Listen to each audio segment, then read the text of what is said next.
having decided that coffee is in fact a beverage, we're now experimenting with coffee. So we got this Bulletproof coffee. It's called the Original. Sweet and smooth, notes of cinnamon, plum, and orange with a cocoa hazelnut finish. And to accentuate that cinnamon coffee, we have pumpkin spice creamer. This is the time of year when you want to see pumpkin spice. And, of course, we're curious as to whether this creamer can make that acceptable, because when we've tried flavored coffees in the past, they've just been yucky. Bulletproof coffee is mold-proof and therefore safer to ingest. So, Mold-proof or mold-free? Mold-tested, certified mold-free. This actually came in a kit with 3 flavors of coffee and 2 flavors of creamer as a Christmas special. We have our coffee heated not to boiling, but to coffee. Because sometimes when you heat it at boiling, it doesn't taste as good. Wonder why. Too hot, I guess. And now, we slowly but surely make coffee. We like the pour-over method because it tastes cleaner. Especially with the filter on it. And I've noticed something odd. The filter makes it go faster because it doesn't clog the teeny tiny holes in the metal container. And it tastes better, so it's just a win all around.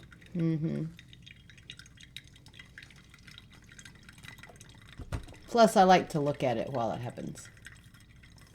Can you see it? Pour over is fun. Oh, and I've basically started a book club in my youth group. I started Mackenzie on 100 Days of Sunlight about 6 months ago. That's one that she's reviewed. I really liked that one. And she sort of liked it. So, about 2 or 3 weeks ago, I gave it to Olivia, another friend. And she really loved it, so she offered it to one of her friends. She read it. Olivia read it again. Then Olivia gave it to one of our other friends from the youth group, and then Mackenzie's going to read it again after she's done with it. So it's more of a traveling book club, like everyone reads it in turn, rather than all of you read it and come together to talk. Yeah. And next I'm going to give Olivia The Trouble with Tulip, which I think we've reviewed that one, haven't we? Trouble with Tulip. I think you did, yes. Yeah, I think I reviewed that one. It's very good, too. It's a 3-book series, so there'll be more books for them to read. Emma likes the mystery ones, and I did a lot of chicklet when I was singular. When I had lots of time. And so now I'm giving these books to all of my singular friends and one of my non-singular friends. All of your friends are singular. None of them are married. You're single until you get the ring.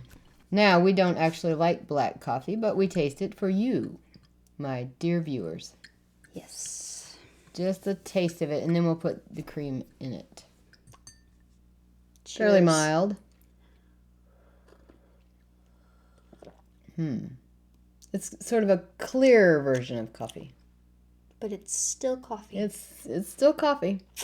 I don't like it. As coffees go, though. Well, as coffees go, it's not bad compared to... You don't like coffee, but it's not this particular coffee. Yeah, this particular coffee ain't half bad. Yeah. No, it's not bad. It is yellow. It is. This stuff is made of MCT oil and butter, powdered butter, because the Bulletproof coffee thing, which we also did a video on, the idea is to get fat in your coffee. And you can use that as a meal replacement. But this one is pumpkin spice flavored. We've actually reviewed just the Bulletproof creamer in the plain, and it's all right if you don't mind that powdered taste. You're giving me way more. I know. You're afraid? I'm getting some more for me. Well, that's way too much. Yeah. I believe the normal serving is 1 scoop. Emma does whatever she wants. You brew 8 ounces of your favorite Bulletproof coffee roast. Add 1 scoop of creamer and stir until dissolved. Grass-fed butter, MCT oil, acacia gum, pumpkin powder, natural flavor, salt, stevia leaf extract, cinnamon, ginger, allspice, nutmeg, clove, and a lot of these have these organic asterisks. I want you to know that contains milk. Wooden spoons I have procured. And by the way, if you use this, don't put it in styrofoam because MCT oil can melt it. That sounds like a fun experiment. Yeah.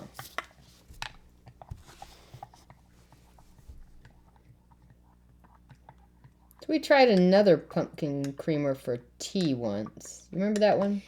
Oh, I remember that. It was bad.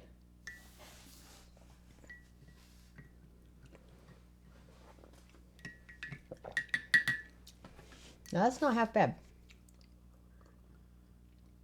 Aside from the clumpiness, and you could cure that by actually doing it with a whisk or in a blender. I just got a clump. It's tasty. It's basically pumpkin pie in a cup is what it is.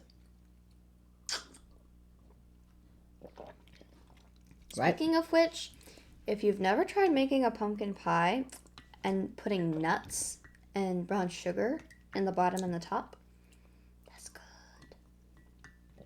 Was that the first pumpkin pie you've made? It was very pretty. Mm-hmm. No, it's not bad. Kind of like it. It's better than just drinking coffee. Mm-hmm. But yeah, definitely blend this because it's a little bit chunky. It's got 4 carbs in 1 scoop. Kind of tastes like pumpkin soup. I've had that before. Pumpkin soup ain't half bad. All right, so I'm going to say yes to both of these things. These are all right. And they're certified mold-free, which helps you if you have health problems, and mold's going to be a problem. And you shouldn't drink moldy coffee as a general rule. So until we see you again. Make sure to make time for tea and a good book, and I guess coffee, because that's a thing now.